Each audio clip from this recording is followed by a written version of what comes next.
Hello दोस्तों, नमस्कार। स्वागत है आपका मोरी क्लासेस के यूट्यूब चैनल में। दोस्तों, हम एसएससी के लिए रीजनिंग का प्रैक्टिस सेट सोल्व कर रहे हैं। ये प्रैक्टिस सेट 10 होने वाला है। अगर दोस्तों इससे पहले वाले प्रैक्टिस सेट को अभी तक नहीं देखे हो तो उन्हें भी जाकर जरूर देखिएगा। सभी प्रैक्टिस सेट इंपॉर्टेंट है, आने वाली सभी एग्जाम के लिए इंपॉर्टेंट है। दोस्तों, रीजनिंग के कुछ सेट वाइज प्रश्न होते हैं जो एग्जाम में बार बार पूछे जाते हैं, उस टाइप के सभी प्रश्नों को यहाँ पर शामिल किया है। दोस्तों, सभी प्रश्न अलग अलग चैप्टर से होने वाले, तो आप वीडियो को अंत तक जरूर देखिएगा। तो चलिए दोस्तों शुरू करते हैं क्वेश्चन नंबर 1 से। क्वेश्चन नंबर 1 कह रहा है, दी गई श्रृंखला में आकृति, ठीक है, दी गई श्रृंखला आकृति में प्रश्नवाचक चिन्ह के स्थान पर कौन सी संख्या आएगी, ये प्रश्न पूछा है। तो हमें बताना है यहाँ पर श्रृंखला आकृति है, उसमें प्रश्नवाचक चिन्ह के स्थान पर कौन सी संख्या आएगी ये बताना है।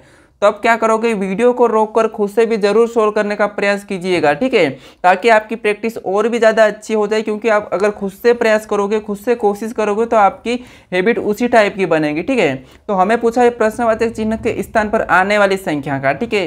तो हम क्या करते हैं, जब भी इस टाइप का प्रश्न सोल्व करना होता है तो इन दो संख्या को पता करते हैं। जैसे यहाँ पर इसने 34 लिखा है, तो इन दोनों संख्या के साथ ऐसा क्या किया कि इसने 34 लिखा है। उसी तरह से यहाँ पर इसने 29 लिखा है, और 29 को ऐसा इसने क्या किया, अपने पास 9 और 6 को कि इसने 39 लाया है, ठीक है। तो ये अपन को देखना है। तो देखिए अब क्या करते हैं, सबसे पहले पता करते हैं अपन यहाँ पर 34 लाने का, ठीक है। क्या है 34 लाने का, तो अपन इन 6 और 8 को ऐसा क्या करें कि अपने पास 34 आ जाए, ठीक है। तो जैसे मैं क्या करता हूँ 6 और 8 को, ठीक है, क्या करूँ 6 और 8 को, यानी कि 6 को एक बार क्या करूँ मैं जोड़ देता हूँ इस 8 में, तो कितने हो गए 14, ठीक है। 8 और 6 को जोड़ने पर 14 होते हैं। और इसको मैं एक बार क्या करूं, इसको मैं एक बार क्या करूं गुणा कर देता हूं। तो 8 और 6 को गुणा करने पर कितने हो जाते हैं 48 हो जाते हैं, ठीक है। कितने 48। अब मैं इस 48 में से क्या करूं 14 को माइनस कर देता हूं, ठीक है। 14 को माइनस कर लूं तो मेरे पास 34 आ सकते हैं या नहीं। तो मैं जब 48 में 14 को माइनस करूंगा तो मेरे पास आ जाएंगे 34, ठीक है। और यहाँ पर इसने 34 दिया है, मतलब अपन ने यहाँ पर क्या किया था 48 में से 14 को माइनस किया है तो 34 आया, और 34 उसने लिखा है। क्या इसी तरीके से इसने यहाँ पर भी किया, जैसे यहाँ पर 9 और 6। तो देखिए 9 और 6 को एक बार क्या करेंगे अपन जोड़ लेंगे, तो 9 और 6 को जोड़ेंगे तो कितने हो जाएंगे 15। अब एक बार क्या करेंगे इसका गुणा करेंगे, 9 और 6 में एक बार गुणा करेंगे तो 9 6 54 होता है, एक बार मैंने इसका गुणा कर दिया है। अब देखिए 54 में से क्या करेंगे अपन 15 को माइनस कर लेंगे, ठीक है, क्योंकि अपन ने भी यहाँ पर एक बार गुणा किया था 48 आया, और उस 48 में जोड़ा था 14, तो 14 को माइनस किया। तो उसी तरह से अपन ने भी 15 को जोड़ के लाया था, तो उसे माइनस करेंगे। देखिए तो 54 में से जब 15 को माइनस करेंगे तो कितने होंगे 39, और यहाँ पर भी 39 दिया है। मतलब इन दोनों तरीके से यहाँ पर एक ही संख्या आ सकती है। तो हम क्या करें, इसी तरीके से यहाँ पर भी बता सकते हैं, जैसे 5 और 7 को। तो एक बार 7 और 5 को क्या करेंगे जोड़ लेंगे, तो जोड़ने पर 7 5 12, ठीक है। एक बार इनका क्या करेंगे गुणा करेंगे, गुणा करने पर कितना होता है 7 पंजे 35, ठीक है। क्योंकि अपन ने यहाँ पर इसके साथ भी सेम रिलेशन किया था, यहाँ पर भी, तो यहाँ पर भी सेम ही करेंगे। अपन ने सेम किया कितना, या 35 गुणा करने पर जो 35 आता है गुणा करने पर उसे क्या करते हैं, जो जोड़ा है उसमें से माइनस कर लेते हैं। तो 35 में से जब 12 को माइनस करते हैं तो कितने होते हैं 23, ठीक है। कितने हो जाएंगे 23, मतलब यहाँ पर क्या आना चाहिए 23 आना चाहिए, ठीक है। यानी कि तीनों को तरीके से अपन ने जहाँ पर लाया संख्या तो 23 आए, और 23 को ऑप्शन में देखेंगे तो ऑप्शन अपने कौन से वाले में है, तो ऑप्शन पहले वाले में, तो ऑप्शन पहला आपका सही होगा दोस्तों। ये 101% है, ठीक है, क्योंकि अपन ने तीनों आकृति को एक ही तरीके से सोल्व किया है। तो अपना 23 आया है प्रश्नवाचक चिन्ह के स्थान पर, ठीक है, यानी कि ऑप्शन ए सही जवाब होगा। चलिए बढ़ते हैं अब क्वेश्चन नंबर 2 की ओर। क्वेश्चन नंबर 2 कहा है, ध्यान से देखिए। क्वेश्चन 2 कहा है, दिए गए पासे में डी के विपरीत फलक पर क्या होगा, ये प्रश्न पूछा है। तो हमें क्या करना है, डी के विपरीत फलक पर बताना है। तो उससे पहले हम देखते हैं पासे का। देखिए जब भी आपको एक से अधिक पासा दिया जाता है तो आप क्या करते हैं, कॉमन अंक या कॉमन लेटर का पता करते हैं। लेकिन देखिए पासे को विपरीत जब पता करते हैं तो पासे को 2 अंकों का विपरीत देखने का भी तरीका होता है। जैसे क्या करते हैं हम, देखिए अगर अपने पास 3 पासे तो एक तो अपन इसके और इसको देख सकते हैं। अगर यहाँ पर अपन को कॉमन नहीं मिला तो इसे छोड़कर हम क्या कर सकते हैं, इसको देख सकते हैं। ये एक देखने का तरीका है, ठीक है। फिर भी अगर नहीं मिला तो इसे छोड़कर वापस इसे लेके इसको देख सकते हैं, ठीक है। तो हम क्या करते हैं, सबसे पहले 2 पासों को देखते हैं, यानी इनमें इन 2 को देखते हैं। तो इन 2 में देखेंगे तो विपरीत अपने पास क्या है, सी है। यहाँ पर भी सी है और यहाँ पर भी सी है। तो मैं लिखता हूँ इसका ये वाला सी, ठीक है। देखिए अब मैं इस कलर से लिखता हूँ, ये किसका है, ये पहले वाले पासे का, और उसके बाद ये अपना सी है, ये दूसरे वाले पासे का, ठीक है। अब पहले वाले पासे को ओपन क्या करेंगे, ऐसा लिखने के बाद घड़ी की दिशा में चलते यानी कि क्लॉकवाइज। तो यहाँ से चलेंगे तो अपने पास क्या है डी, तो डी को उसके नीचे ही लिखेंगे जो अपन ने पासा पहला वाला है, ठीक है। तो ये अपन ने डी लिखा, उसके आगे और चलेंगे तो क्या है ई, और ई को भी उसी तरह से उसके नीचे ही लिखेंगे, ठीक है। अब इसके बाद अपन ने क्या करेंगे, दूसरे पासे को देखेंगे क्योंकि यहाँ पर ख़त्म हो चुका है। अब दूसरे पासे में यहाँ से चलेंगे तो क्या आया बी, और बी को भी इसके नीचे ही लिखेंगे। इसके बाद आगे चलेंगे तो क्या आया ए, और ए को भी उसके नीचे लिखेंगे। अब जो जितने भी अपने पास लेटर निकले ये एक दूसरे के सामने, ठीक है, ये क्या हो जाएंगे, विपरीत हो जाएंगे। लेकिन यहाँ पर सी के सामने क्या होगा, अपने पास क्या बचा है, एफ बचा था, तो एफ इसका विपरीत होगा, ठीक है, किसका, सी का। अब यहाँ पर हमें क्या पूछा है, हमें पूछा है कि यहाँ पर डी के विपरीत फलक पर क्या होगा, ठीक है। अपन को क्या पूछा है, डी का पूछा है। तो डी का क्या होगा, तो देखिए डी का क्या हो रहा है, अपने पास बी हो रहा है। तो डी का बी हो रहा है तो डी का विपरीत क्या होगा, बी। ऑप्शन में देखेंगे तो ऑप्शन सी में दिया है, तो ऑप्शन सी अपना सही जवाब होगा। अगर इसी में आपको ई का पूछता तो ई का होता ए और ए का ई, सी का पूछता तो एफ और एफ का सी, ठीक है। लेकिन हमें पूछा है डी का, तो डी का क्या होगा, ऑप्शन सी वाला यानी कि बी सही होगा, ठीक है। चलिए बढ़ते क्वेश्चन नंबर 3 की ओर। क्वेश्चन नंबर 3 कह रहा है एक ही बॉक्स के दो अभिविन्यास दिखाए गए हैं, खुला होने पर यह बॉक्स कैसा दिखेगा, ये प्रश्न पूछा है। यानी कि इन पासों को क्या करना है, खोलकर देखना है, और खोला होने पर यह पासा कैसा दिखेगा, ये प्रश्न पूछा है। तो आपको पता होना चाहिए कि खुले पासे में विपरीत कैसे देखते हैं। जैसे यहाँ पर मैं एक खुला पासा बनाता हूँ, ठीक है, ये क्या है, खुला पासा है, खुला पासा है अपने पास ये वाला, और उसमें क्या करना, अपन को विपरीत देखना है। तो इसमें हम विपरीत देखेंगे तो यहाँ मान लीजिए ए, उसके बाद यहाँ पर बी, और यहाँ पर सी, उसके बाद यहाँ पर है डी, और यहाँ पर है ई, और उसके बाद यहाँ पर है एफ, ठीक है। अब इस पासे में ये अपने पास क्या है, खुला पासा है। इस पासे में विपरीत कैसे देखते हैं, ऐसे देखते हैं, एक छोड़ के एक, जैसे डी का ई और बी का ई है, और ए का हो गया सी, ये क्या है, एक दूसरे के विपरीत, तभी अपन ओपन खुला यानी कि खुला पासा देख सकते हैं। तो इसमें क्या करेंगे, सबसे पहले इस पासे का विपरीत पता करते हैं। तो हमारे पास ये दो पास है, इसमें क्या करते हैं, कॉमन देखते हैं। तो कॉमन अपने पास क्या है, एन और पी, यहाँ पर भी क्या है, एन और पी। तो जब डबल कॉमन लेटर रहते हैं तो जो बचे हुए लेटर क्या होते हैं, एक दूसरे के विपरीत होते हैं। यानी कि एल का विपरीत क्या है, एम है, ठीक है, एल का विपरीत एम है। तो हमें क्या करना है, यहाँ पर जो जितने भी खुले पास हैं उसमें एल का विपरीत एम होना चाहिए। तब अपन पहले में देखते हैं, देखिए अब पहले में देखते हैं तो एल और एम यहाँ पर विपरीत में नहीं है, ठीक है, क्योंकि एल का विपरीत तो यहाँ पर एन है, तो ये नहीं होगा, ठीक है। अब यहाँ पर दूसरे में देखते हैं तो एल का विपरीत यहाँ पर ओ है, तो ये भी नहीं होगा। चौथे में देखते हैं तो एल का विपरीत क्या हो जाएगा, क्यू है, और एन का एम है, तो ये भी नहीं होगा। अब तीसरे में देखते हैं तो तीसरे में एल का एम है, मतलब ये हो सकता है, क्योंकि एल का एम विपरीत है तो ये हो सकता है, यानी कि ऑप्शन अपना पास ये वाला तीसरा वाला सही जवाब होगा। कौन सा, तीसरा वाला, क्योंकि तीसरे वाले में एल एम के विपरीत है, ठीक है। तो इस टाइप का भी प्रश्न पूछ सकता है। चलिए बढ़ते हैं क्वेश्चन नंबर 4 की ओर। क्वेश्चन नंबर 4 से पहले अगर दोस्तों आप अभी तक मोरी क्लासेस के यूट्यूब चैनल को सब्सक्राइब नहीं किया है तो आपको नीचे कुछ इस टाइप का बटन दिखा होगा, सब्सक्राइब लिखा हो, तो आप यहाँ पर क्लिक करके ज़रूर जुड़ जाइएगा, ठीक है। और वीडियो को अभी तक लाइक नहीं किया तो यहाँ पर क्लिक करके वीडियो को ज़रूर लाइक करें। अगर दोस्तों आपको कोई भी प्रश्न समझ में नहीं आ रहा है या कोई दिक्कत है तो मुझे यहाँ पर कमेंट्स करके बताइए कि आपको क्या कुछ समझ में नहीं आ रहा है, ठीक है। मैं आशा करता हूँ कि भगवान की कृपा से पूरे नंबर मिलेंगे इस रीजनिंग में, ठीक है। आप 20 में से 20 प्राप्त करोगे रीजनिंग में, ठीक है। तो आप चैनल को ज़रूर सब्सक्राइब करिएगा। चलिए बढ़ते हैं क्वेश्चन नंबर 4 की ओर। क्वेश्चन नंबर 4 कह रहा है उस संख्या का चयन करो जो निम्नलिखित श्रेणी में प्रश्नवाचक चिन्ह के स्थान पर आ सकती है। यानी कि यहाँ पर हमें पूछा है कि प्रश्नवाचक चिन्ह के स्थान पर कौन सी संख्या आ सकती है। तो हमें क्या करना है, इस श्रेणी का पता करना है कि इसने 1000 के बाद 500 कैसे लिखा, उसके बाद 250, उसके बाद 125, उसी टाइप से बताएंगे। तो देखिए अगर संख्या को ध्यान से देखेंगे तो संख्या जस्ट उसकी आधी हो रही है, ठीक है। कैसी हो रही है, आधी हो रही है। जैसे यहाँ पर भी इसने क्या किया, 2 से भाग दे दिया, ठीक है। 1000 में तो यहाँ पर आधा हो गया 500, यहाँ से भी 2 से भाग देंगे तो 250, और यहाँ से भी 2 से भाग देंगे तो 125। अब हमें 125 का आधा करना है, तो जैसे 125 का मैं क्या करूँ, 2 से भाग दे देता हूँ। तो 2 से भाग देता हूँ तो 2 6 12, 5 6, उसके बाद 2 दूना 4, ठीक है। यानी कि यहाँ पर कितने हो जाएंगे, 2 दूना 4। अब अपने पास इस 5 में से 1 बचा तो पॉइंट लगेगा, और 2 पंजे 10, ठीक है। यानी कि इससे काटने पर 62.5 निकल के आया, ठीक है। यानी कि यहाँ पर कितने होंगे, 62.5 इस प्रश्न आकृति में, ठीक है। तो 62.5 देखेंगे तो ऑप्शन डी में दिया था, तो ऑप्शन डी सही होगा, ये तो सरल है, ठीक है। लेकिन इससे यानी कि 5वें नंबर का प्रश्न है उसे देखिए, वो थोड़ा सा हाई लेवल का है।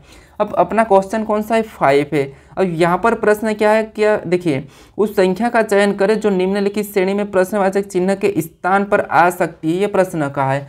अभी अपन ने जैसे यहाँ पर श्रेणी का पता किया था उसी टाइप से यहाँ पर भी बताना है। तो जो अपन ने क्वेश्चन 4 किया था उसी टाइप से आप इसे सोल्व करिए वीडियो को रोककर फटाफट से, ठीक है।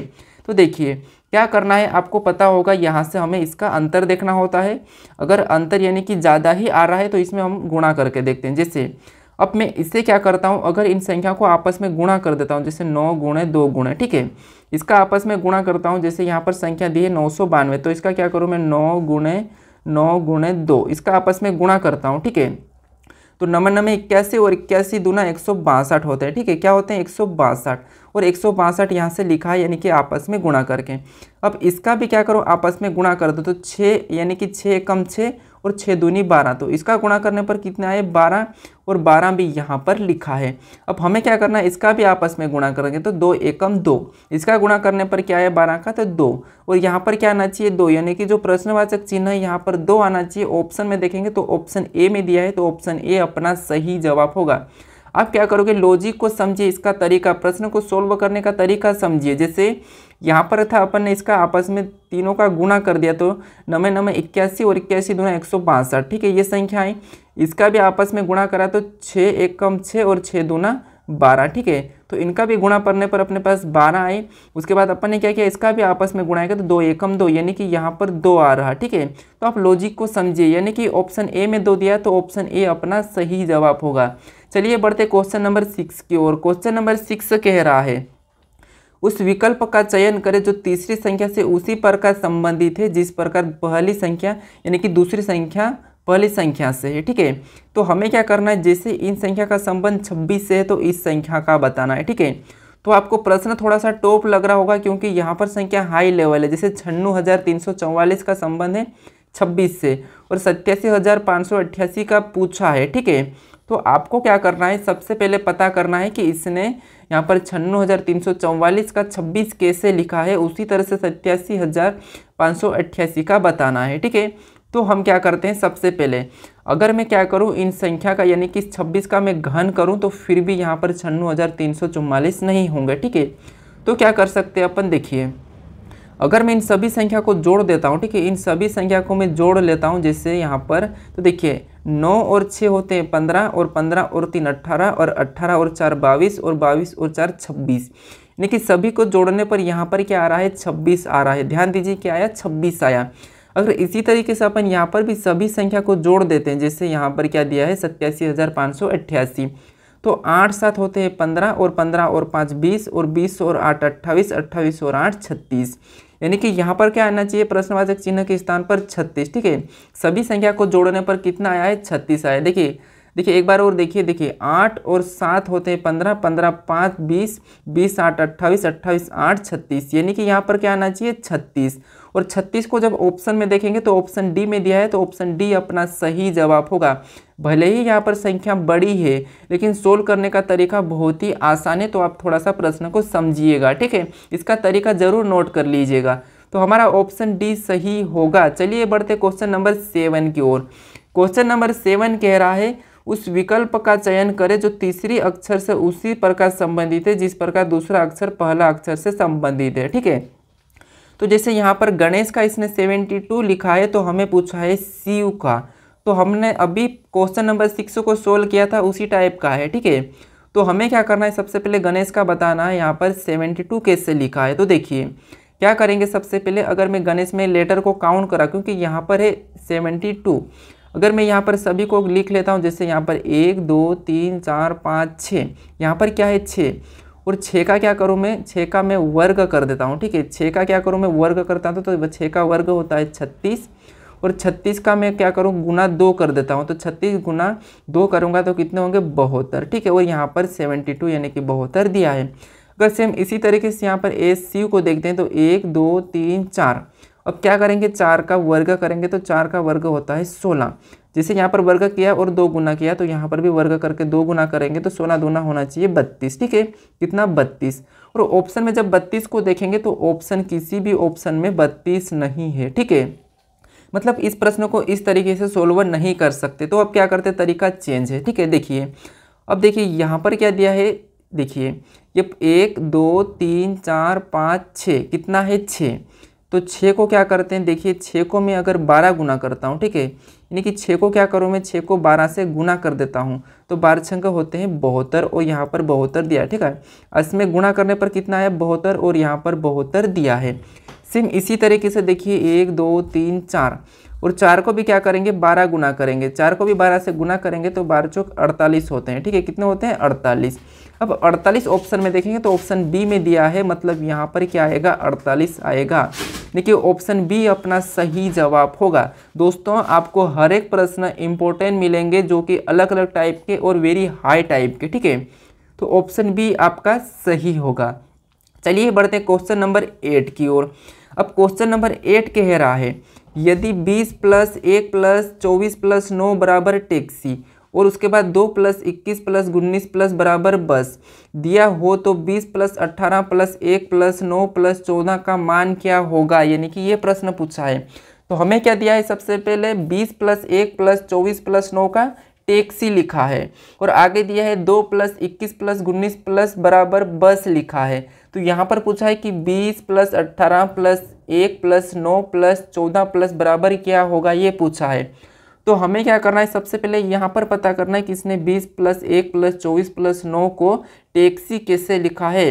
तो अगर बात करते तो 20 आता है टी, यानी कि 20 नंबर पे क्या आता है टी और 1 नंबर पे आता है ए और 24 नंबर पे आता है एक्स और 9 नंबर पे आता है आई। इससे क्या बना है टैक्सी, ठीक है। उसी तरह यहाँ पर 2 नंबर पे आता है बी, उसके बाद 21 नंबर पे आता है यू और 19 नंबर पे आता है और यहाँ पर क्या बना बस, और यहाँ पर टैक्सी दिया है और यहाँ पर बस दिया है। मतलब यहाँ पर जो अंक दिए है वहाँ पर जो उनके अंक के स्थान पर कौन से लेटर आते हैं ये पता करना है। तो देखिए अब क्या करते हैं, 20 नंबर पे आता है टी, उसके बाद 18 नंबर पे आता है आर, उसके बाद 1 नंबर पे आता है ए, उसके बाद 9 नंबर पे आता है आई, उसके बाद 14 नंबर पे आता है एन, ठीक है। क्या आता है एन, और अपना यहाँ पर क्या लेटर बना है, तो टोटल अपने पास ट्रेन बना है। क्या बनाएंगे ट्रेन, यानी कि 20 + 18 + 1 + 9 + 14 बराबर क्या होगा ट्रेन होगा, ठीक है। क्या होगा ट्रेन। और ऑप्शन में ट्रेन देखेंगे तो ऑप्शन अपने पास सी में दिया है तो ऑप्शन सी अपना सही होगा, यानी कि ट्रेन। ट्रक नहीं होगा, जीप नहीं होगा, यहाँ पर स्टेशन नहीं होगा, ठीक है। क्या होगा ट्रेन, यानी कि ऑप्शन सी सही होगा। जैसे इसने यहाँ पर टैक्सी लिखा था और बस लिखा था उसी प्रकार से अपन ने यहाँ पर ट्रेन लाए हैं, ठीक है। तो ऑप्शन सी सही जवाब होगा। चलिए बढ़ते हैं क्वेश्चन नंबर 9 की ओर। क्वेश्चन नंबर 9 कह रहा है किसी सांकेतिक भाषा में ताल को 12 लिखा गया तो सेल को, यानी कि SLA को, ठीक है, SLAE को किस प्रकार लिखा जाएगा, ये प्रश्न पूछा है। तो हमें क्या करना है, सबसे पहले ताल का पता करना है। आपको पता है सबसे पहले वाले का शब्द का पता करते हैं। तो जब भी आपको यहाँ पर किसी का संबंध अंकों में दिया होता तो इनका अंक देखते हैं। जैसे ताल का अंक पता करते हैं तो टी आता है 20 नंबर पे, ठीक है, और ए आता है 1 नंबर पे, एक और ए आता है 1 नंबर पे और एल आता है 12 नंबर पे। हमें क्या करना, जब सामने वाला संबंध अंकों में है तो अंकों का ही पता करना है। अब मैं ऐसा क्या करूँ कि मेरे पास 12 हो जाए, ठीक है। तो यहाँ पर तो देखिए 20 और 1 21, 21 और 1 22, 22 और 12 को जोड़ेंगे तो कितने हो जाएंगे, टोटल सभी को जोड़ने पर 34। लेकिन इसने क्या करा, यहाँ पर 12 दिया है, ठीक है। क्या दिया है, 12 दिया है और अपन ने इन सभी को जोड़ा तो अपने पास कितना हुआ, 34 हुआ है। अगर मैं इनका आपस में गुणा कर देता हूँ 3 और 4 का तो कितने हो जाएंगे, 12 हो जाएंगे, ठीक है। अब अपन इस तरीके से पता करते हैं। देखिए अब एस आता है 19 नंबर पे, ठीक है, एल आता है 12 नंबर पे, ए आता है 1 नंबर पे और ई आता है 5 नंबर पे। अपन क्या करते हैं, इस सभी को जोड़ लेते हैं जैसे यहाँ पर जोड़ा था, ठीक है। तो देखिए सभी को जोड़ेंगे तो 19 और 12 कितने होंगे, 31, ठीक है। 19 और 12 31, 31 और 1 32 और 32 और 5 कितने होंगे, ये 37, ठीक है। तो हमने जो जहाँ पर टोटल किया था इसमें, तो यहाँ पर टोटल करने पर आपस की संख्या को गुणा करा। तो हम भी यहाँ पर आपस की संख्या को गुणा करते हैं, ठीक है। अपन क्या करते हैं, गुणा करते हैं। तो 7 3 21, आपस में गुणा करने पर कितना है, 21। मतलब इसका यानी कि SLAE को किस प्रकार लिखेंगे, यानी कि 21। अब जैसे यहाँ पर 12 लिखा था सेम उसी तरीके से अपन क्या लिखा है, 21। अब 21 को ऑप्शन में देखेंगे तो ऑप्शन बी में दिया है तो ऑप्शन बी अपना सही होगा। दोस्तों तरीके को जरूर समझिएगा और नोट जरूर करिएगा, ठीक है। तो ऑप्शन बी अपना सही होगा, जिस प्रकार इस तरीकों और इस तरीकों को सेम किया है, ठीक है। तो ऑप्शन बी सही जवाब होगा। चलिए बढ़ते क्वेश्चन नंबर 10 की ओर। क्वेश्चन नंबर 10 कह रहा है किसी घड़ी में 2:15 हो रही है तो उसका जल प्रतिबिंब क्या समय दिखाएगी घड़ी। यानी कि यहाँ पर 2:15 हो रही है घड़ी में और उसका जल प्रतिबिंब कैसा बनेगा, ये प्रश्न पूछा है। तो मैंने आपको अभी तक दर्पण का बताया, यानी कि मिरर का, मैंने इस मिरर का आपको बता चुका हूँ कि कैसा इसका, यानी कि इसकी ट्रिक क्या है। जब आपको मिरर पूछता, दर्पण पूछता, तो आप क्या करते हो, 11:60 में से उस समय को घटाते हो। ठीक है, ये मैंने आपको बताया इसकी ट्रिक। ठीक है, क्या बताया, जबकि आपको दर्पण प्रतिबिंब पूछा जाता है तो मैं 11:60 का बताया हूँ अगले वाले जो भी पार्ट बने हैं। ठीक है, लेकिन यहाँ पर अभी अपन को क्या पूछा है, जल दर्पण का पूछा है, यानी कि जल प्रतिबिंब का। तो जल प्रतिबिंब में थोड़ा सा ट्रिक अलग है। जल प्रतिबिंब में क्या करना है, 6:30 में से घटाना है। किस में से, 6:30 में से घटाना है। अगर सिंपल दर्पण का पूछे अपने पास ये वाला मिरर का, तो क्या बता करना है, 11:60 में से घटाना है। लेकिन इसने पूछा है इस वाले मिरर का, ठीक है, इसे जल वाला, तो इसमें हमें क्या करना है, यहाँ पर 6:30 में घटाना है। ठीक है, किस समय को, इस समय को 6:30 में से घटाना है। तो 2 क्या है दिया है, 15, इसको क्या करेंगे, 6:30 में घटाएंगे तो यहाँ पर कितने होंगे, 15 होंगे। ठीक है, 30 में से 15 जाएंगे तो 15, उसके बाद समय का वैसा ही लगेगा अनुपात, और 6 में से 2 जाएंगे तो 4। यहाँ पर कितना है, 4:15, यानी कि 4:15। ऑप्शन अपने पास डी में दिया है तो ऑप्शन डी अपना सही होगा। ठीक है, समझिए, मैंने आपको दर्पण में बताया था 11:60 में से समय को घटाना। जब भी आपको दर्पण पूछा जाए तो 11:60 में से उस समय को घटाना। अगर आपको जल पूछा जाए तो क्या करोगे, आप 6:30 में घटाओगे। लेकिन 6:30 में से कब घटाओगे, जब आपको 1 से लेके, ठीक है, यानी कि 1 से लेके यहाँ पर 6 तक जो समय रहेगा उसको 6:30 से घटाना है, और 6 से आगे यानी कि 7, 8, 9, 10 ये वाला समय रहेगा तो आपको क्या करना है, 18:30 में से घटाना है। ठीक है, किस में से, 18:30 में से घटाना है। तो ये याद रखना। ठीक है दोस्तों, आपको वीडियो कैसा लगा है मुझे कमेंट्स करके ज़रूर बताइएगा। आज के लिए इतना ही दोस्तों, तो आपको ये ज़रूर याद रखना, नोट ज़रूर कर लीजिएगा। ठीक है, अगर दोस्तों चैनल पर नए हो तो चैनल को ज़रूर सब्सक्राइब कर लीजिएगा। आप मिलते हैं नेक्स्ट पार्ट में।